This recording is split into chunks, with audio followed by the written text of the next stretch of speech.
One of the great things about being a podcaster is you get an opportunity to meet with and have amazing conversations with not just your guests, but sometimes with other podcasters.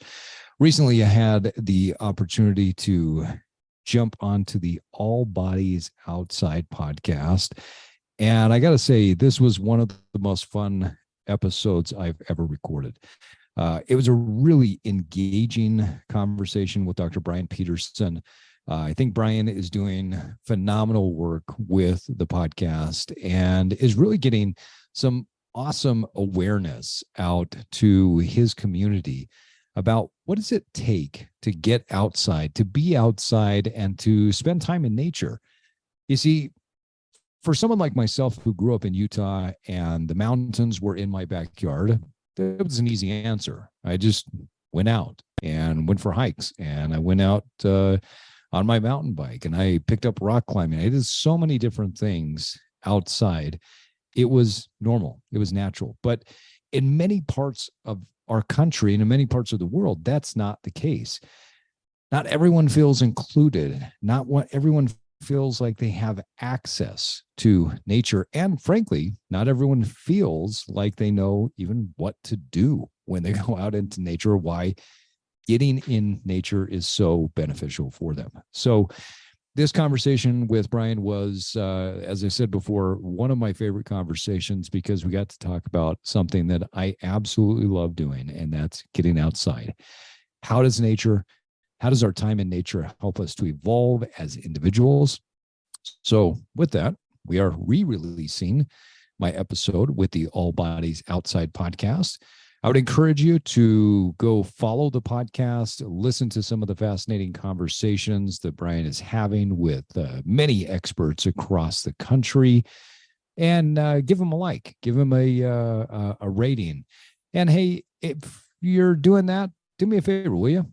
Jump on, give us a rating. Rating and review help the Evolve podcast to continue to grow. In fact, if you give us a rating and a review, I will absolutely love you forever, because every rating, every review that you give us helps us to get greater reach on this platform. So if you're listening to us on Apple or Spotify, jump on, give us a rating, give us a review, and that will allow us to get more reach and in touch with more amazing guests that we can share great content about how to evolve into your highest self. And now, on to the episode. Welcome to the Evolve Podcast. Evolve your body, evolve your mind, evolve your soul, and evolve your tribe. And now, it's time to disrupt. Hello, fabulous listeners. Thanks for tuning in to All Bodies Outside. This is your host, Brian Peterson. This episode is an exciting one because All Bodies Outside is doing a collaboration with the Evolve podcast, which is hosted by this episode's guest, Steve Cutler. The mission of the Evolve podcast is to empower people to disrupt their lives, to evolve their body, evolve their mind, evolve their soul, and to evolve their tribe. The Evolve podcast shares timeless wisdom by interviewing the best experts in the fields of health, fitness, mental well-being, and soul development to help people disrupt and evolve into their highest self. Steve, it's a pleasure to have you on All Bodies Outside, and thanks for starting this collaboration between the two podcasts. Yeah, you bet. So great to be here. Your podcast popped up on my feed one day, and I just fell in love. And I thought, what a cool message that you're putting out there. And, I think that your message is important for our listeners. And so I thought, let's see if we can do some collaboration together. So thanks so much for having me. Yeah, and I've really enjoyed checking into your podcast as well. And that really means something to me that you found my podcast, since it's a very new podcast. We started at the start of December, and it's just been a lot of fun. Every time I get to connect with a guest, hear their unique stories and the nuances of human experience, it's always an enjoyable process. So I really am happy that you're supporting Old Bodies Outside and kind of tuning into it here and there. Yeah, you bet. Yeah, so let's hear a little bit about you first before we get into your podcast. And so I know that you live out in Utah. I think we both happen to do some university time at the University of Utah. But taking it back Right. before the podcast, what were you up to in your professional world? Well, so I've spent the better part of the last 2 decades or so in the health and fitness space, and so I've spent time as a coach, personal trainer, uh, exercise testing specialist. I've worked as an adjunct professor, teaching exercise programming and exercise physiology, managing health clubs. And then, about 15 years ago, I shifted primarily into the business side of the health and fitness area, and spent the better part of a decade and a half traveling the country and doing leadership coaching and training for entities and organizations, digging into helping people to evolve and become their best self relative to their leadership. And then along the way, still continuing with some of my personal coaching clients. And so I currently, host the Evolve podcast and run Evolve, which is primarily a coaching, consulting, and speaking business. And we work with people from all walks of life, all over the country, really all over the world, to help them to become their highest version of themselves. And so really fortunate to have had several great mentors along the way, and to have really tapped into not only the health and fitness space, but find some amazing people that have guided me along the way in business, in health and wellness. And so it's been a wild ride. Yeah, well, that's quite an explanation. You got me thinking about the importance of mentors in life, and approaching that mentoring relationship with humility and being able to take those critiques and build on them and evolve yourself. Right. But I wanted to hear about what got you started with the health and fitness space. Well, so health and fitness has always been something I've been interested in. As a kid, I grew up here in the mountains of Utah, and from my backyard, I could hop on my little BMX bike as a kid and ride about 2 blocks up the hill, and I'm right there in the mountains. I can mountain bike. We could go climb. We could water skiing, snow skiing. I mean, you name it. And so I just love that. I fell in love with it. And initially, when I went to the University of Utah, I had started to study art because I'm an artist, and thought that might be a good way to go.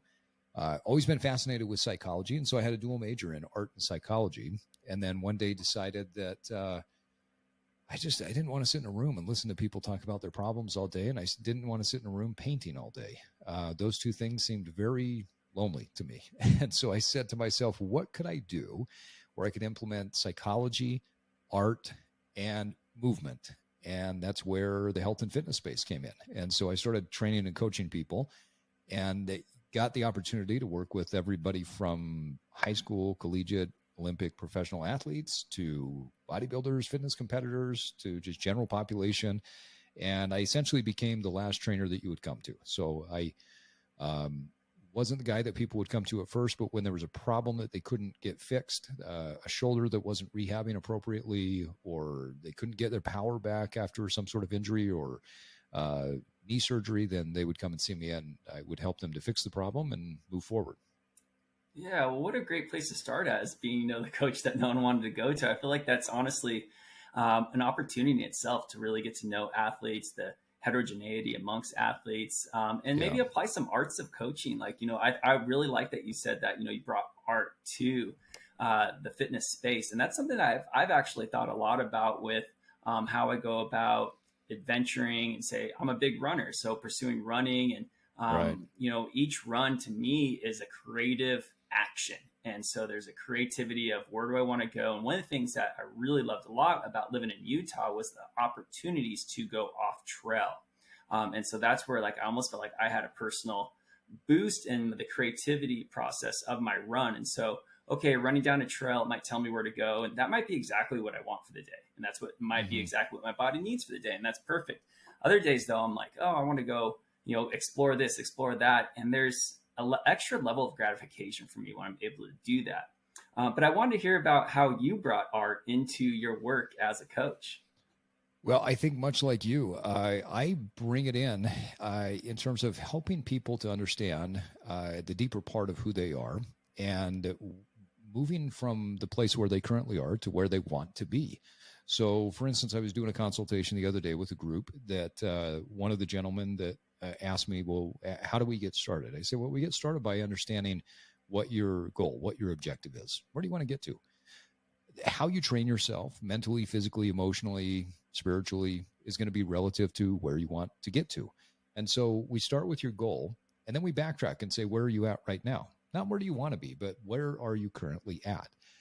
And from there, there's a beautifully artistic process that we can go through to help you get to your particular goal. I think the health and fitness industry, for good or bad, has had several dogmas that have just been constantly put out there. And so people feel like if they're outside of the health and fitness industry, that they have to join the church of the gym, or they have to join the church of clean eating in order to get into great shape. And that's just not the case. There are so many artful ways to get done what you want to get done.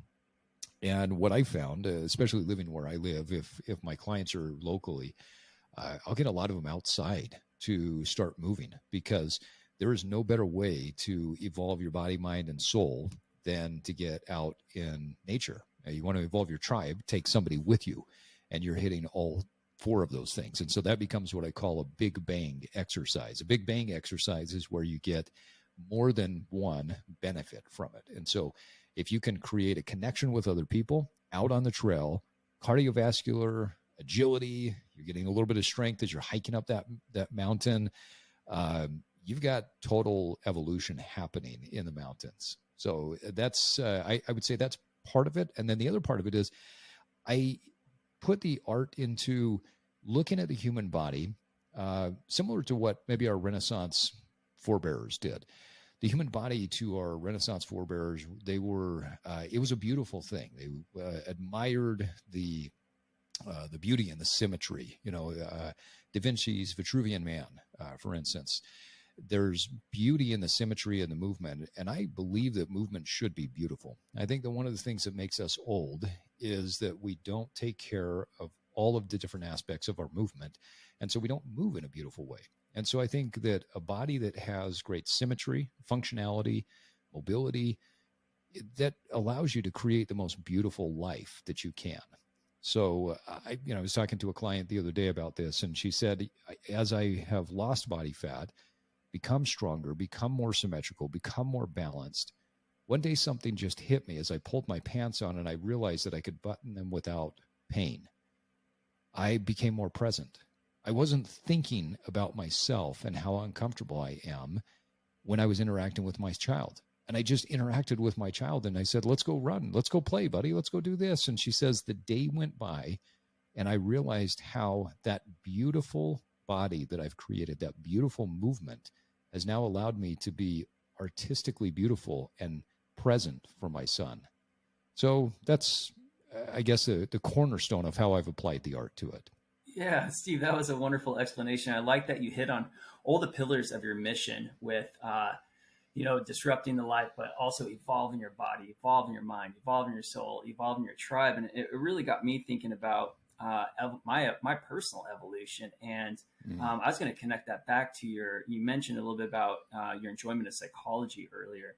And that has been something that is really on the forefront of my mind more and more. And I think that serendipitously actually happened when I went back to graduate school. And I had been out of university life for about 10 years, and I was really into conservation. But conservation is a really big umbrella. There's a lot of different ways to go about conservation. There's maybe social psychology approaches to conservation. There's maybe put some land aside if there's an endangered species. And I got into a conservation program, and little did I know it was actually using social psychology approaches to boost conservation ethic.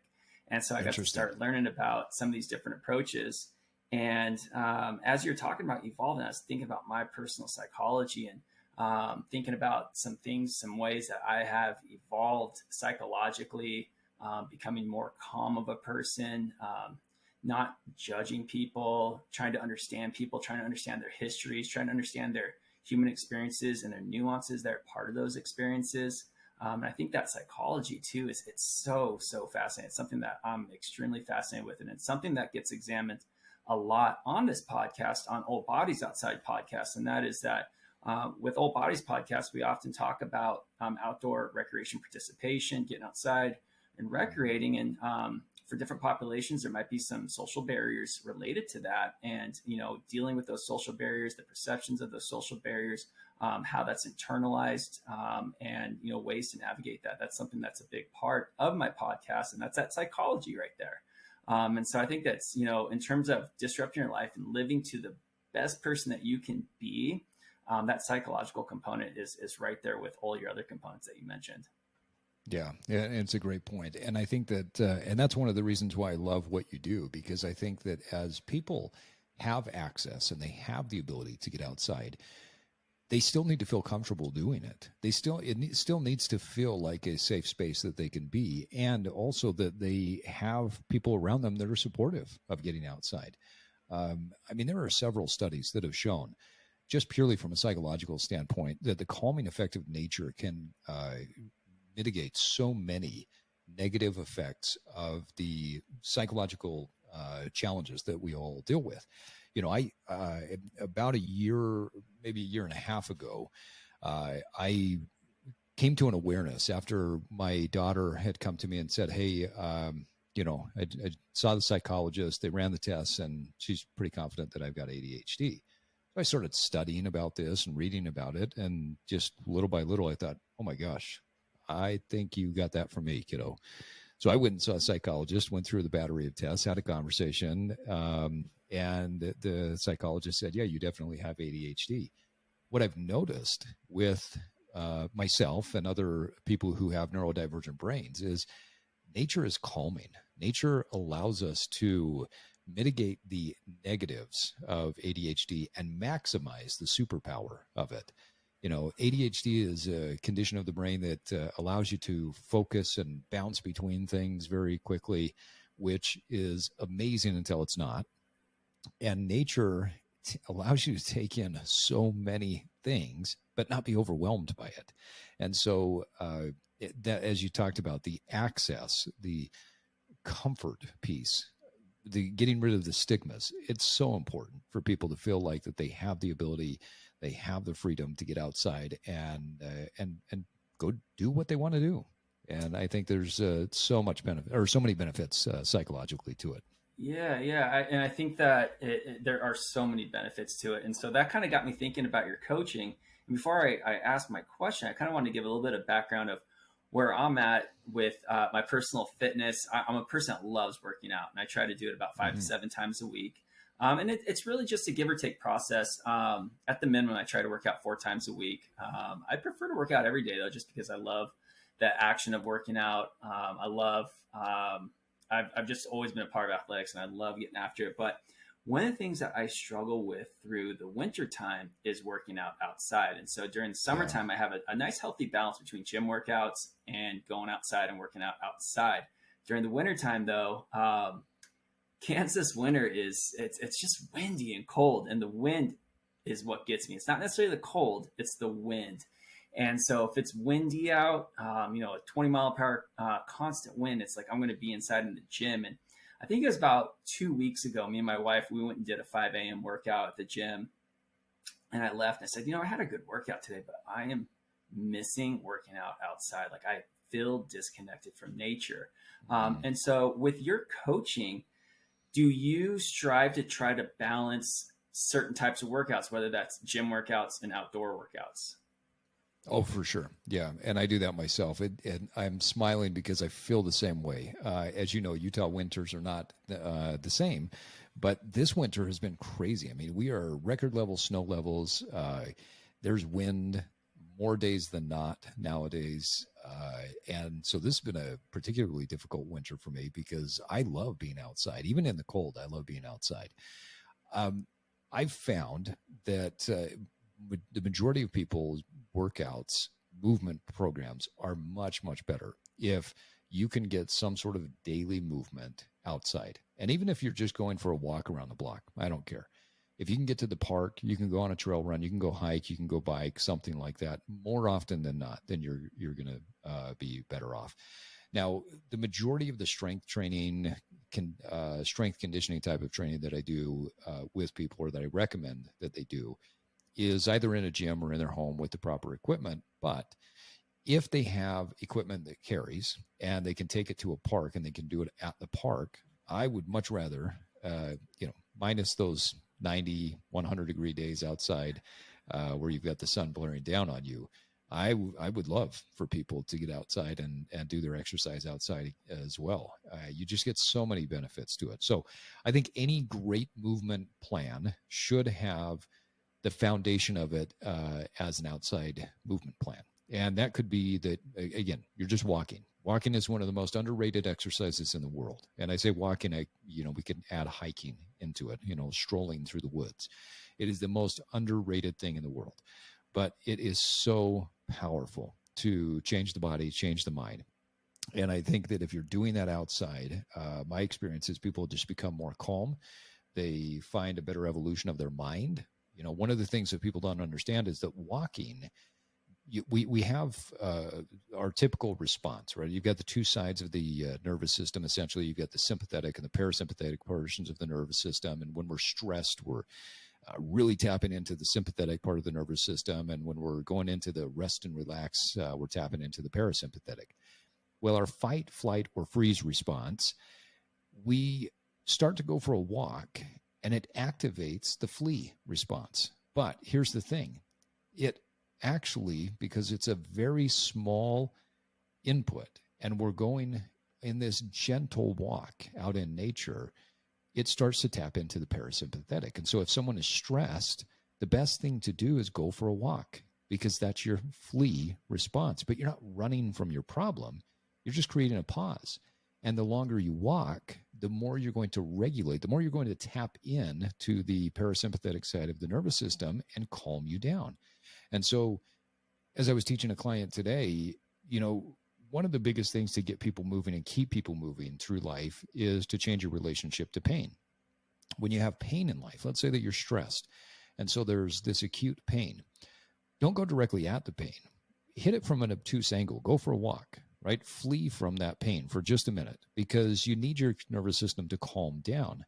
And then once you've done that, then you can come back and address the pain directly. So if I have had a difficult conversation with somebody at work and maybe they overstepped a boundary that I'm not okay with, then I go for a walk. So I address the pain from a different angle and I address it by moving forward. I'm not shoving sugar into my mouth or going overly caffeinated or slamming back a couple of beers. I'm doing something that's going to be health promoting. Then I come back in a more calm, relaxed state, and I can sit down and say, hey, I want to talk about the conversation that we had. And there were a couple of things that were uncomfortable for me. And I want to make sure that we reset some boundaries so that as we move forward, we can do so in a professional way. And those types of conversations can be had in a professional setting once we've utilized outdoors as a medicine. Right? Outdoor and movement becomes the way to calm us down and then to evolve into a more compassionate, more caring, and quite frankly, more intelligent human being. Yeah. And I think that just summarizes, your kind of evolution of recognizing that with yourself and, taking that stress and approaching it from that obtuse angle. And walking has so much to it. I really see a lot of the benefits of everything you just said. And it really got me thinking about a book. And I don't know, this is going to put you on the spot, but have you heard of a book called The Nature Fix by Florence Williams? Oh, I haven't, but it sounds cool. Yeah, it was. So I'll repeat that title, The Nature Fix. The author is Florence Williams, and it was sold for a while in REI. It still might be sold in REI, but it went through. She, I think, has a bit of journalism background with Outside Magazine, and she went through and did a lot of interviews with psychologists to understand the benefits of being in nature, and then went and tested those herself or with friends or family or with others or whatever to see if she would feel those benefits and whatnot. And it was, just benefit after benefit was validated through her personal testing. Yeah. And it was a really cool journey to read through the book. I actually need to reread it. I probably read it like about probably 2015, 2016. So it's been a little while, but it was very impactful. I remember it very well. And nature is something that is very, very meaningful to me. And it's something that I examine a lot with living in Kansas. And so a little unknown fact about Kansas versus a very difference with Utah is that in Kansas, we are 98% private land. Oh, And wow. so Okay. we don't have a lot of Wow. public lands. And, that is because we're an Interesting. ag state. And so Yeah. I Okay. had an undergrad class at Kansas State University, and I asked them, and I had them do it in writing. They're part of a program called Park Management and Conservation. It's all about managing public spaces, parks and protected areas that are public spaces, public lands. And so I asked them in kind of a short little essay to respond to, how do they feel about Kansas being 98% private land? And surprisingly, a lot of them were like, well, we're an ag state. This is what we do. This is who we are. This is our heritage. We really enjoy it a lot. But I'm not born in Kansas. I was born in California. I moved here in June of 2020, but before that, I'd lived in California, I'd lived in Colorado, I'd lived in Utah, I lived in South Carolina, and all places that have a lot of public lands. And I moved here, and now I do have a little bit of public land near me. It's a small park with 2 miles of trails, and it's some loop trails, and it's a park that I hold very sacred in my life because that's where I go, whether it's to walk my dogs. I've had picnics out there with my wife. I go running out there, and I love this place so much that I'm on the board of this park now. Very cool. It's a nonprofit board, awesome. but I examine my relationship with nature because I struggle with having access to a variety of different nature settings. And so I try to make the best of it. I got this one little park and that's it. And I've thought about going up to some of these larger farmlands and the owners and saying, hey, do you mind if I kind of use like a little plot of this land at 5:30 in the morning to wander around and walk or whatever? I haven't gotten to that point, but I'm always examining my relationship with nature. Where's my access to it? How much nature do I need? Am I feeling stressed? Will nature help me with that? And I think it's something that for a lot of people that didn't grow up near the mountains like you did, where the access is right there, bike ride away or a walk away.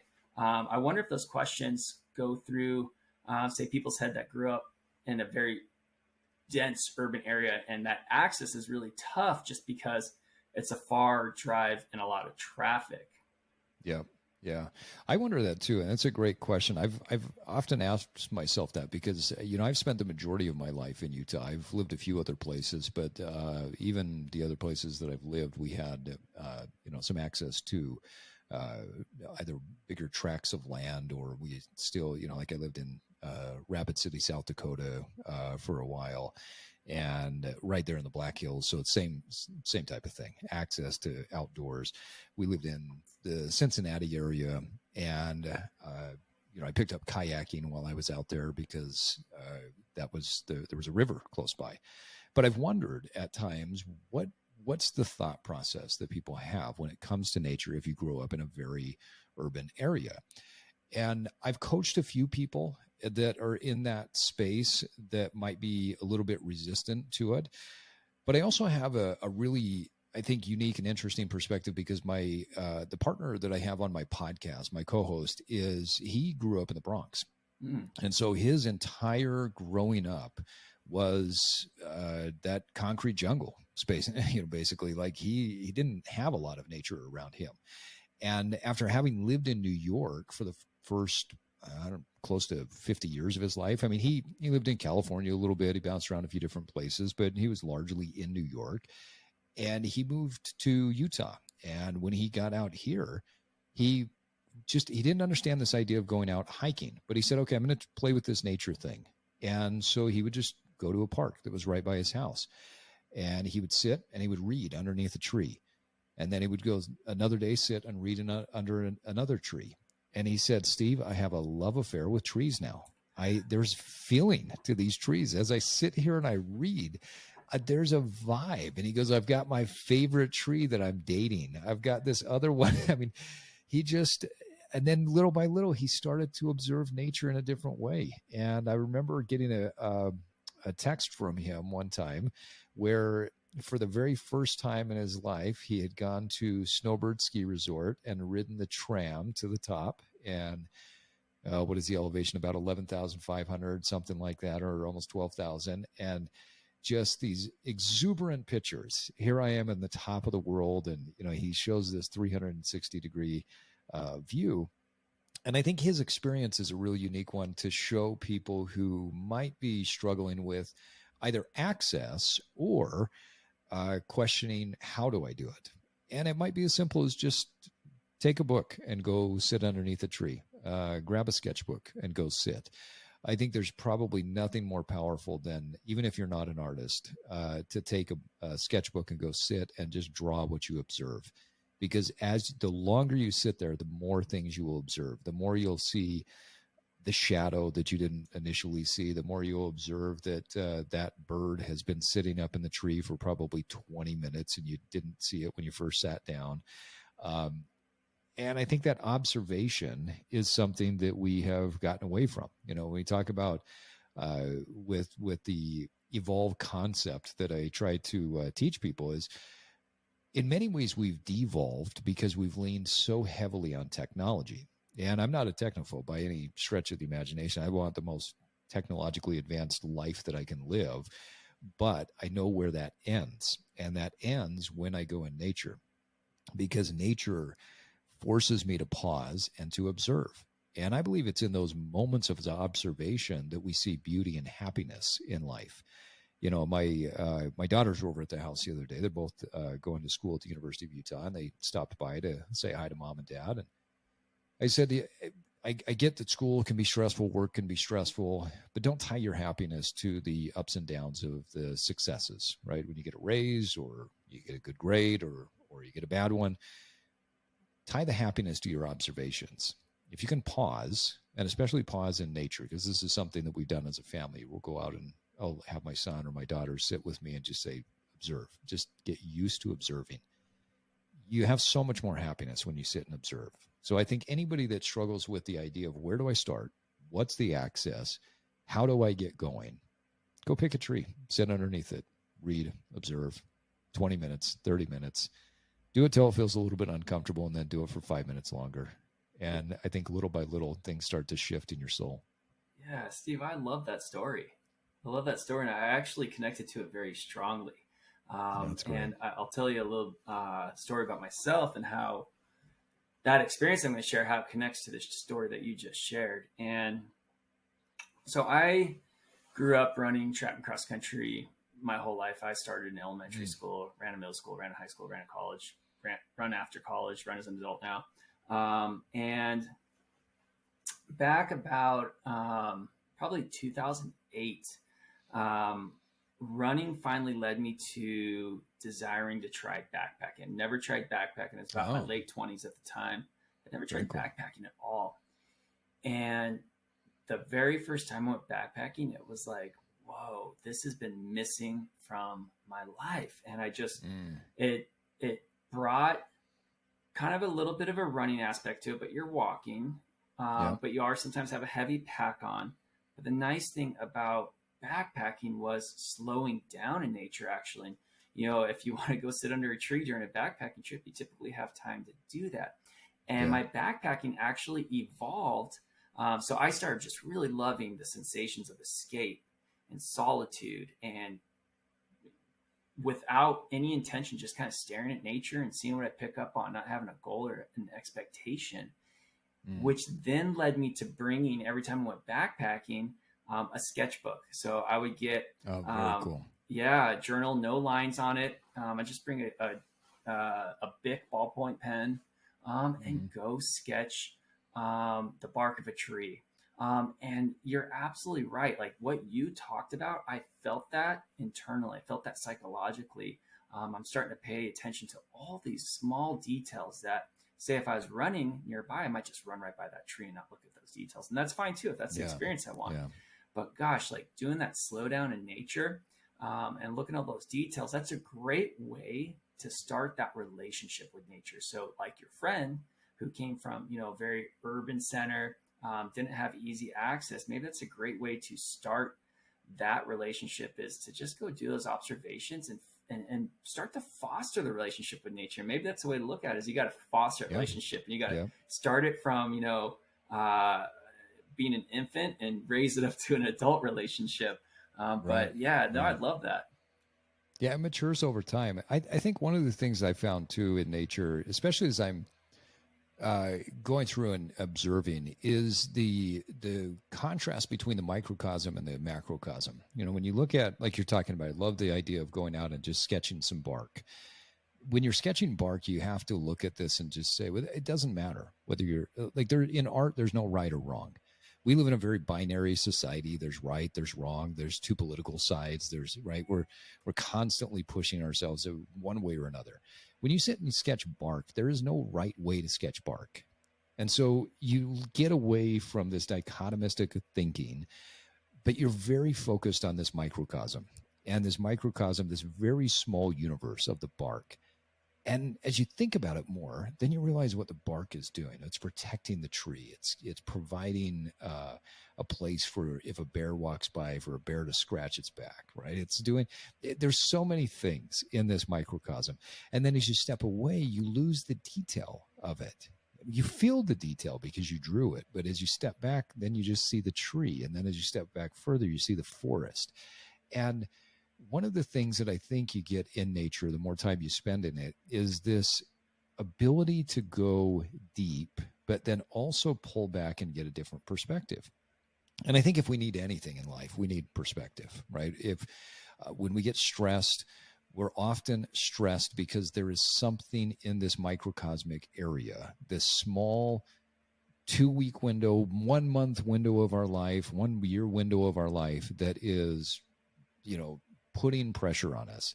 But if we step back and look at it in terms of this broader microcosm, well, the life is not that stressful.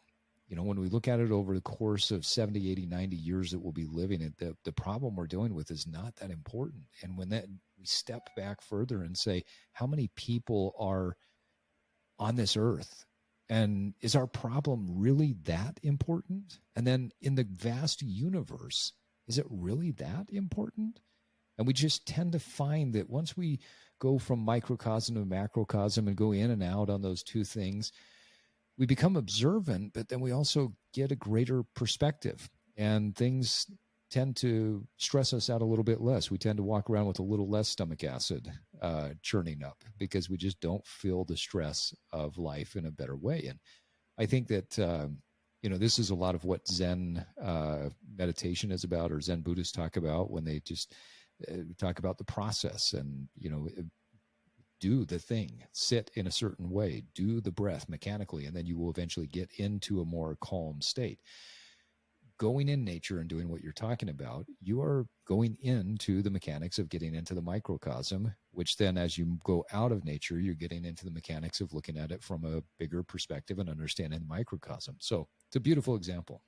Yeah, that was wonderful. And it reminded me of two experiences in my life. And one being that when I was running collegiate cross country, my entire team had a bad race. And so we're sitting here, the athletes are sitting at the finish line and they are feeling defeated. They're bummed that they didn't perform well. It was actually a home race.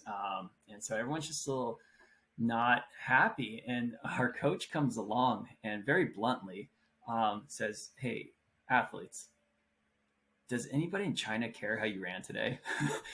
We're like, "Coach, what are you talking about?" Question. Yeah, what are you talking about, Coach? And then it kind of sinks in. It's like, okay, we just went from the microcosm out to the macrocosm, kind of get a better grasp on the relativity of this experience. And it turns out like, okay, like there's not much to it, but let's look at it as a process. Yes, we did have a bad race, but now we're going to learn from that. And there's things to always learn when things don't go right. If you want to call it, a mistake or a failure, there's always things to learn from it. Secondly, my wife and I have actually discussed kind of trying to put together some mental toolboxes to actually go from the microcosm to the macrocosm. We never actually used the same terminology that you used, but we called it the morbid perspective.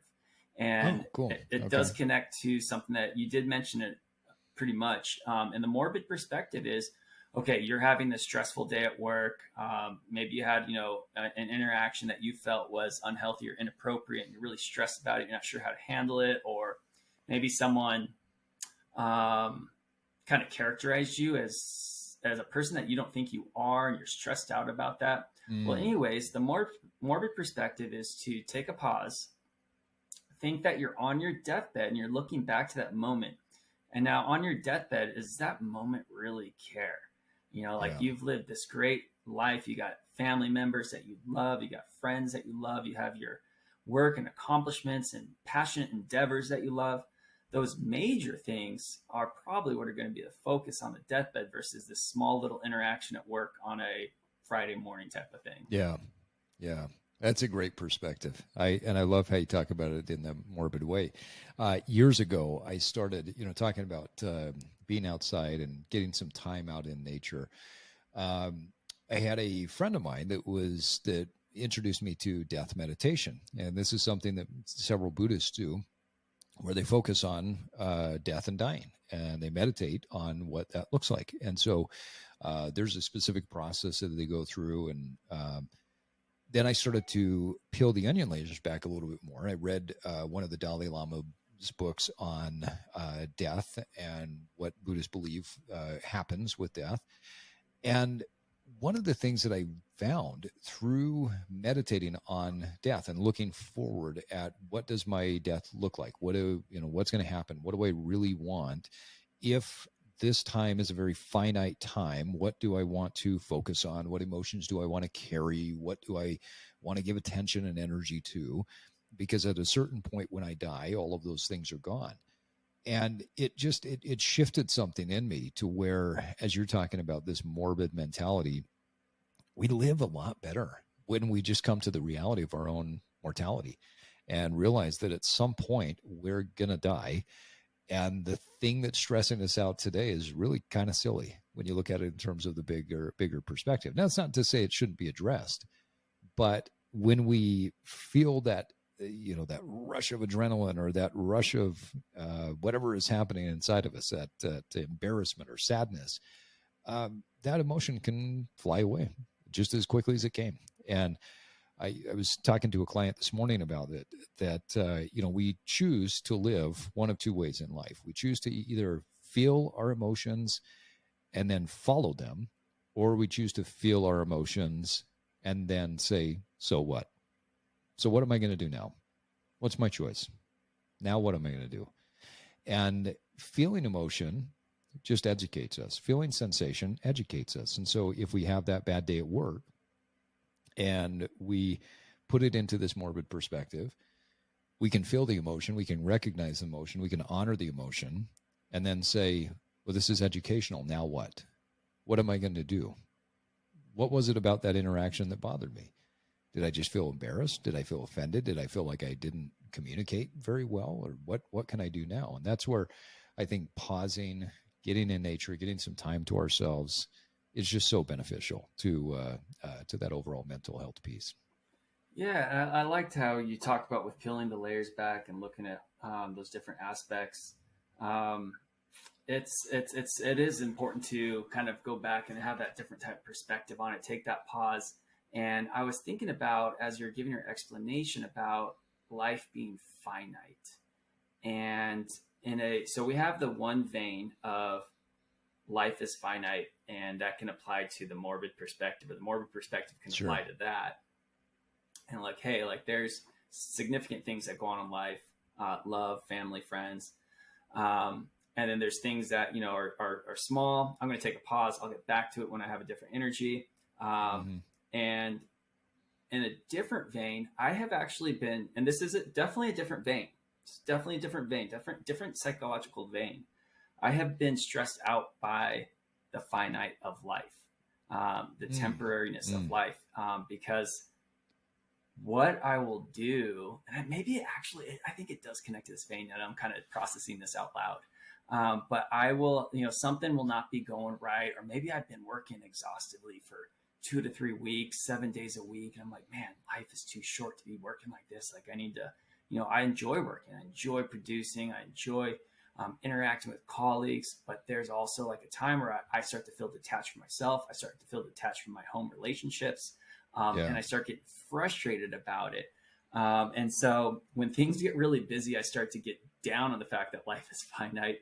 But I think at the same time, realizing that life is finite, there is the aspect of almost like helping manage your emotions and having a little bit higher emotional IQ in a way, because you can take that pause and be like, hey, life is finite. Like, I don't need to, worry about that at the moment. I'll take a pause from it.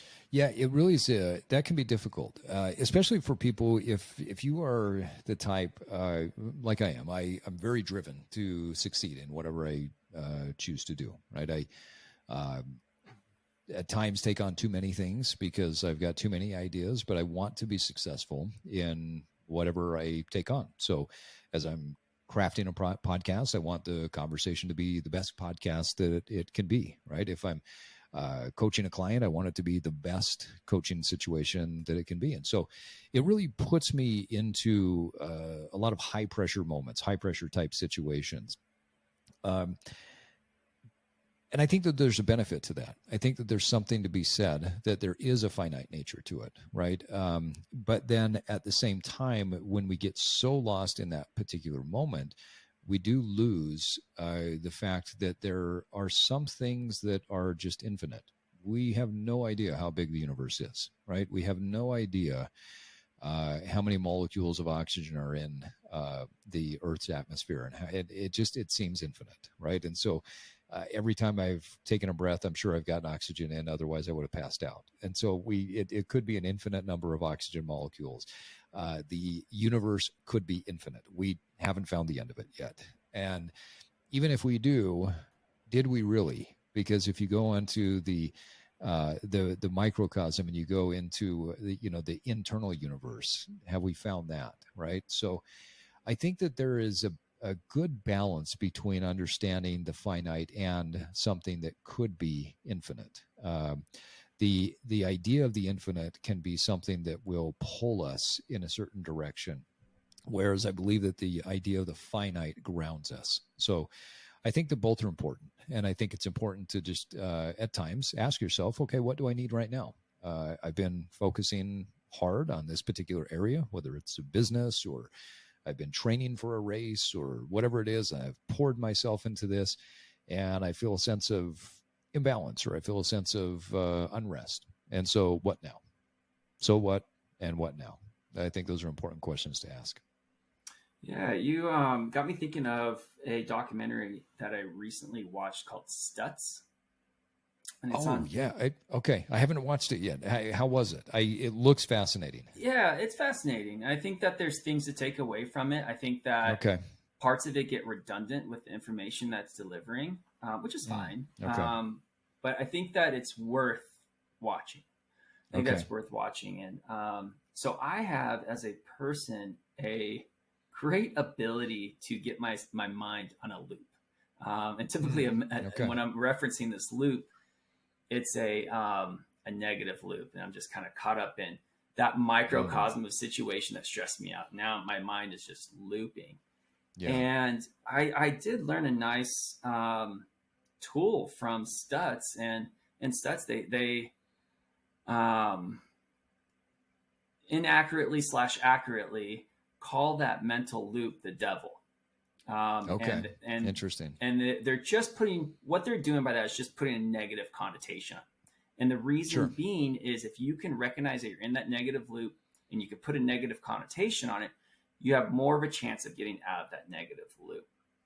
Fair enough. And and so that negative loop, you're going to be stuck on that. You're not going to go anywhere. You're not going to take action. You're just going to be sitting here chewing on this instead of looking at, the glory of life and how awesome life is and how great it is to be alive and the finite action of it. And so there's, again, the morbid perspective with the finiteness. There's also, I can get into this place where I'm like, oh man, like, oh my gosh, my life isn't that. And then at that point I get into a negative loop, and I have to recognize that I'm in that negative loop and put a negative connotation onto it. And that negative connotation is something that I learned from watching that Stutz podcast or documentary.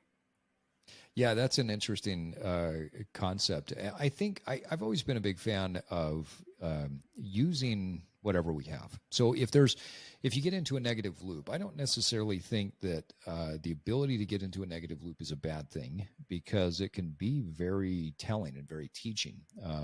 We grow from negative just as much as we grow from positive. but it's how long do we spend there, right? Anger is a powerful emotion. If you take the label off of it, it just means that you have massive energy flowing through your body, right? Sadness is more of a depressed energy. It's the energy is not heightened. It's not, the molecules are not bouncing around with sadness like they are with anger. When we feel a sense of love, the molecules are bouncing around inside of us in a different way, right? So I think that understanding whatever loop it is, or whatever emotion that we have, whether they're positively charged or negatively charged, and then saying, okay, well, how do I use that? You know, I think I've got a client right now. I was actually just messaging back and forth with her because she's in a negative loop. She previously has been in great physical shape and, you know, now needs to lose about 100 pounds, has really gone into a negative cycle for several years, reached back out to me, reconnected, said, hey, been through some challenges. I really need some help. I'm embarrassed. I'm sad. And the last time we talked, I said, how are you feeling? She goes, I'm angry. I'm pissed off. I'm, you know, used a wide variety of words to describe negatively how she felt. And she goes, and then I feel guilty that I feel like that. I said, well, don't feel guilty. Just use it. I mean, those are amazing emotions. That all they are, that's just energy. That's free energy. So go use it. Go for a really long walk. Put the anger into the workout. Put it to work. If you're feeling depressed, put that energy to work. Depression and depressed energy just means that I can pause and I can reflect. I'm slowing down so that I can observe. And that's an amazing energy. If I feel anxious and a sense of anxiety, that just means the molecules are bouncing pretty fast. And so I'm in a heightened state. So the last thing I should do is sit around. I should get up and use that energy to accomplish some things. So I think that there's being able to recognize and put some sort of label, you know, whether it's the devil, you know, some sort of label that is not necessarily judgmental. It's just labeling it to say, okay, this is my time, right? This is I'm in this space and I recognize it and I move on. You know, it reminds me of my wife and I have a label that we use. Funny story. When we first got married, I had been living with roommates in college, like most people. And one of the things that we used to do is when somebody was using the shower, we would play the prank of, it started out with just sneaking in there and, you know, dumping cold water on whoever was in there. And then over time, cold water turned into food. And then it turned into, like, one of my buddies who was a fisherman, it turned into his fish heads. And so, I mean, we just kept elevating and elevating these pranks. So then as a stupid young married kid, I thought, oh, this would be funny. I'm going to play a prank on her. And so I poured cold water. Well, I heard nothing in the shower.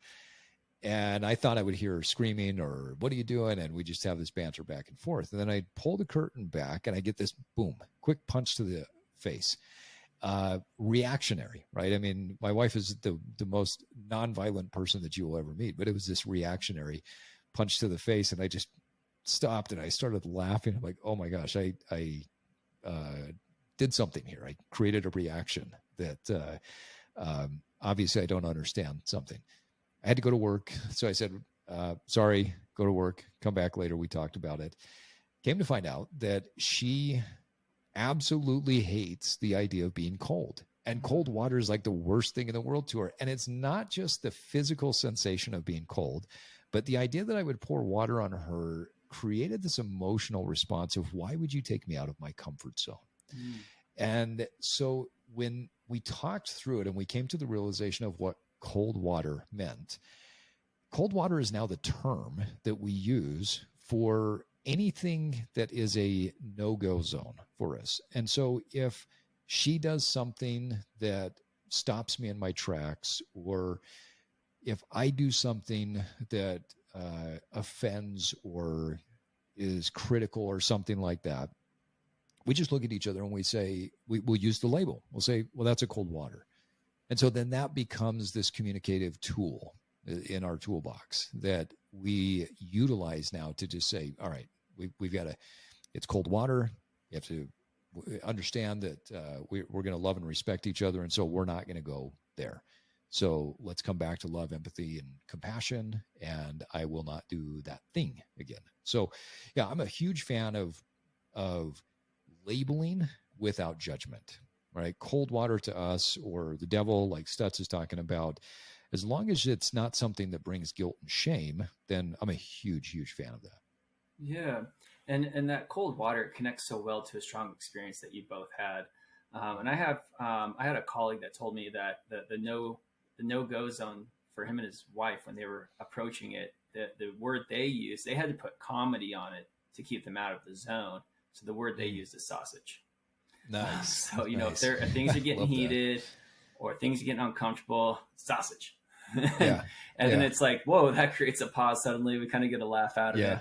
it. But going back to the end of your comment there with shame and guilt, that's something that I also think a lot about, and it's also examined a lot on my podcast. And what is examined is how social signaling can cause shame and guilt, and especially at a younger age with adolescence, when you're getting exposed to it for the first time. You may not have the comfortability yet of your mind, your body, and how to cope with that in a healthy way versus unhealthy ways. There's a lot of unhealthy ways, there's a lot of healthy ways.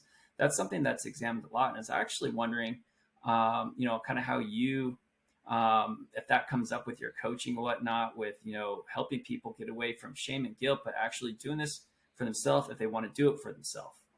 Yeah. Yeah. I think it comes up a lot. I think we are, I guess my perspective, and I'm not sure if I'm right on this or not, but my perspective is that we all feel a sense of shame and guilt from time to time. Some people lean into it more than others. And I think a sense of shame and guilt, signal-wise, is an evolutionary process that happens inside of our body to tell us that we're not fitting in to the tribe. We're not fitting in socially the way that we want to. We are ashamed because maybe we didn't perform at the level we wanted to perform at, right? I remember, as you mentioned before, the track meet where your team didn't perform. I remember a basketball game where it felt like somebody had put a cap on the hoop, and we got blown away. We couldn't, I missed like 3 layups in that game, and everybody else was missing shots left and right. There was a sense of shame there, right? We didn't perform. And so I think shame is there when we feel a lack of performance, guilt is there when we feel like we should have done something. And so I think it's a very common thing. And I think it probably is just an evolutionary thing that's happened as we have become, the human animal is a tribal animal. We are designed to be around other people. Solitary things are great for a period of time, but we live in packs. We should live in packs. We support each other, right? That's the economy of life, the ecology of life.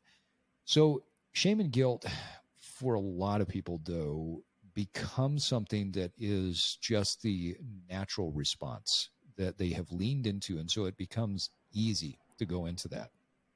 And it's a hard one to break initially. But once you develop the habit, just like anything else, you're developing a new neurological pattern when you break away from shame and guilt consistently and move into a place of self-acceptance and love. And the first thing that I talk to people about is, if they're feeling a sense of shame and guilt, is let's pause for a second and let's look at it from a different angle. I believe all reality is negotiable.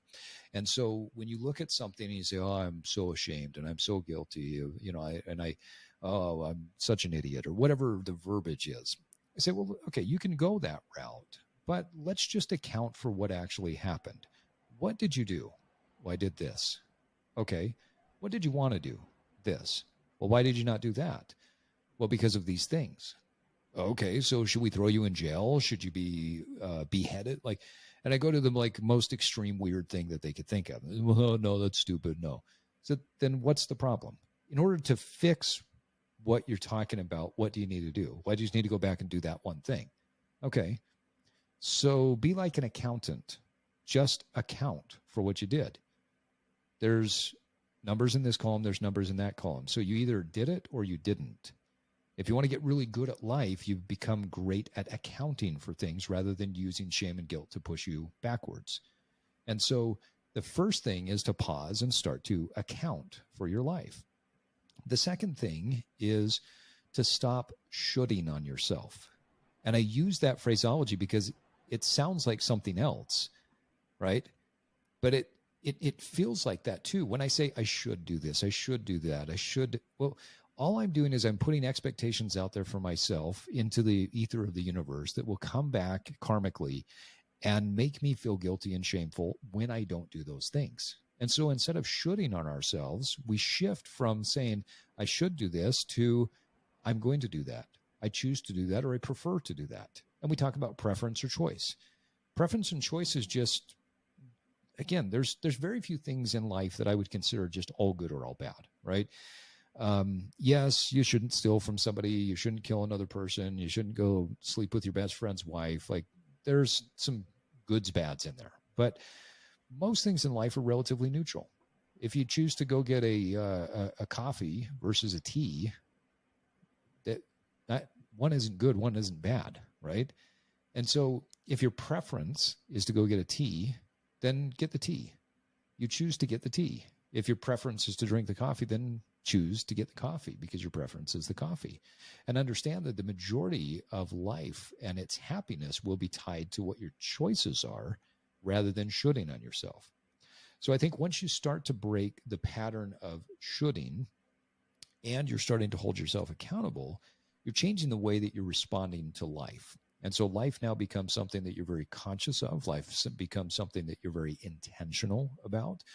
And you are making these conscious choices and you're expressing preferences that have nothing to do with guilt or shame tied to them. Now, one of the biggest challenges, though, is our programming that we had when we were very young. And so, like myself, I grew up in a very demanding religion. I'm no longer a part of that religion, but I grew up in a very demanding religion. And in that religion, there was a lot of shameful conversation about the way you should live and what you should think and what you should believe and what you should eat and what you shouldn't wear. And that becomes a very difficult thing to break until you start to lean into the accountability and you understand that everything in life, regardless of a moral or a spiritual belief, still is a conscious choice. So even if I have a moral idea, I'm still choosing to live that idea. I'm still choosing to not live that idea. But whichever it is, if it aligns with my integrity or with my beliefs, then I am integrous with my beliefs. That helps significantly with getting rid of shame. And then the last thing I would add is there's really two, at least what I've seen, and from my perspective, the two most powerful forces in the entire universe. Number one is love, and number two is compound interest. And the number one is that if I want to evolve into a more vibrant human being, and I do it from a state of love, I do it from a state of compassion, I would never walk up to another human being, and if they tripped on the sidewalk or they flubbed a word in a speech or they, didn't carry the one on their calculations on their P&L, I would never berate them, right? It's not in my nature to do so. But yet we do that to ourselves. And the only way we grow and evolve is by showing compassion and love along the way. And so I do what I do because I love it. I make this choice to live healthy because I love myself and I love the feeling. And when you start to love something, then it makes life a lot easier. Now, compounding interest, if anybody has never done this before, I would say Google compound interest calculator, pull it up, and just say, I'm going to start putting $100 or $1,000 into a retirement account over 40 years, and it's going to compound at 8%, 10% interest, right? And do this exercise and then click on the graph. And what you'll see when you click on the graph, you'll see the power of compounding. What happens is you'll see this nice, consistent line as you invest into an account, and then all of a sudden it J-curves and it just skyrockets. Well, the power of compounding is not just with money, but it's with the things that we do consistently in life. If you consistently should on yourself, if you consistently shame yourself, the power of compounding paralyzes you. If you start to move into a state of conscious choice and love on a regular basis, the power of compounding is amazing. But just like that J-curve, you may feel incremental improvements for a year, 2 years. And then all of a sudden you have this awakening. All of a sudden you have this point where things shift in your soul and you say, wow, I'm different. And that's where the power of compounding comes in. So that's the standard process that I take people through. And obviously it's more complex as we, and nuanced as we coach through it. But those are the basic frameworks that I think help people to get away from shame and guilt. Yeah, well, that's wonderful. And I can see how expectations being put out there, but you actually don't really prefer to go for those. And right. It can really, really mess you up. But I really love the love part of it. And love and kindness are two things that are absolutely powerful. And say I'm having a hard time with an individual somewhere, someplace. Yeah. It is so easy to be like, I don't like that person. Screw that person. It is so easy to do. But there's no compounding interest on that. It's actually going to probably end up hurting me more. For sure. Anytime I'm around that person, I'm not going to enjoy myself. Or anytime I see that person, or anytime that person shows up in my social media feed, I'm going to be like, and I'm going to be frustrated and tense inside. And so I try to practice trajecting my love onto that person that I may be in a disagreement with, that I may not enjoy their presence. I need to get my love to them, and I will mentally envision myself sending almost like flood of love in a water tunnel to this person. And it's honestly just a psychological toolbox. It's another psychological tool, but approaching things with love and kindness, what a boost towards personal happiness. And that love and kindness, I gave an example of a social interaction, but also love and kindness for yourself, self-compassion for yourself, being vulnerable with yourself, working out that critical voice that sometimes is negative on the inside. I mean, I think, as you mentioned earlier, we all have a critical voice that can be negative, and learn to cope with that. But gosh, self-compassion, self-vulnerability are two things that are really big. And I know vulnerability has been a hot topic of recent, something that I've been coming across a lot. And I know Dr. Brene Brown has put a lot of study into that and shown how it's such a great cohesive for social interaction. But taking a step further, vulnerability with self. That's something that really helps my happiness, really helps my functioning, opposed to just being negative with myself. So if I'm having a bad run or something, be like, oh, Brian, you suck. Like, that's not going to get me anywhere. Like, there could be vulnerability, there could be grace. Like, hey, like, why are you having a bad run today? Oh, like maybe I didn't get a good night's sleep or something, or maybe I'm stressed from something at work yesterday. And like, okay, well, yeah, it makes sense you're not getting a good run in. Like, there's other things going on. Like, it's never just as simple as that. And taking that whole holistic look, or peeling the onion back, it's so important. And Steve, I really love what you have discussed today. I really love that all this ties into empowering people. And I think that is something that really inspires me to listen more about your podcast. You brought a lot of great quality content to into this conversation. This is all fantastic to hear. Wow, I was really impressed. So this has been a cool conversation. Well, thank you. I love great conversations, and you're a great conversationalist. I think I told you that in the first time we talked, that I listened to your podcast. And there's a lot of podcasts out there and a lot of people talking, and sometimes it's just people that are talking heads, and then sometimes it's people that are asking questions.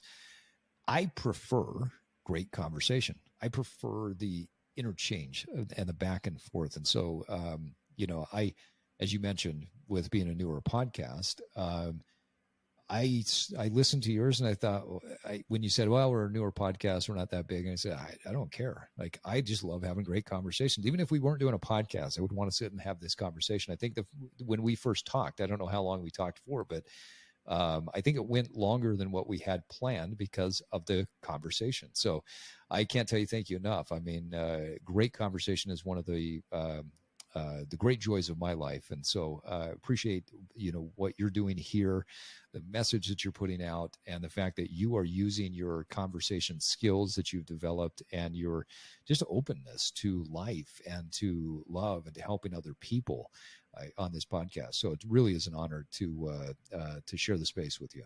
Yeah, well, Steve, I'm so glad that you reached out to me to collaborate. I really appreciate all those compliments. And, like you brought a lot of love and kind to this space today. And I think that's something that is part of a major foundational pillar of good conversation. But, Yeah. Bringing some knowledge, bringing your experiences in, bringing some vulnerability to talk about your past experiences, whether they were challenging or not.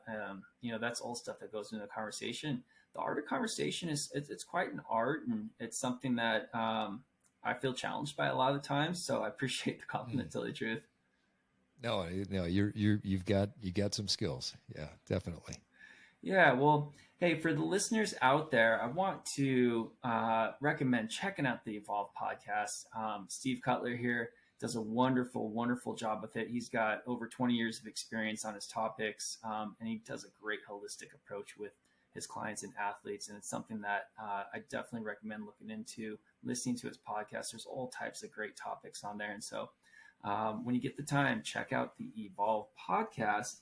And I wanted to just re-mention your mission statement, which is to empower people to disrupt their lives, to evolve their body, evolve their mind, evolve their soul, and evolve their tribe. And although those are different pillars, they're so interconnected. And I think we saw that today in our conversation. Yeah, thank you. Thank you for listening to this episode of the Evolve Podcast. Follow us on your favorite podcast app, and if you haven't done so, please give us a rating. As an independent podcast, it really helps us get more reach. This podcast is part of our mission to help millions of people evolve into the best versions of themselves. Please check out our coaching services at evolve-cast.com or pick up some of our Evolve merch. Until next time, keep evolving.